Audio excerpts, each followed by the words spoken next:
มาต้มไก่กินอันมาก่อนอื่นเบิดข้างหม้อก็ใส่หัวสิงไข่ใส่ใบขี้หูดใส่ข่าหม้อฟดแล้วก็เอาไก่ลงบาดนี้นะ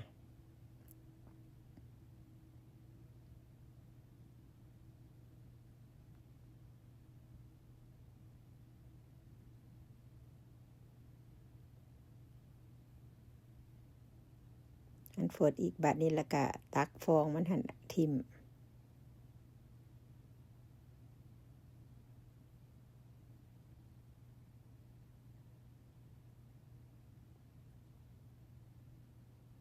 แล้วก็มาใส่เกลือ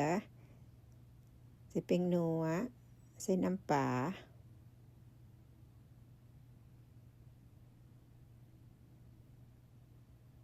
ต้มมาต่ออีกแล้วก็ใส่มักลิ้นน้อยแล้วก็ใส่มะขามฟุ้นนี่เอาความส้มมันใจจัก2บวงน้อย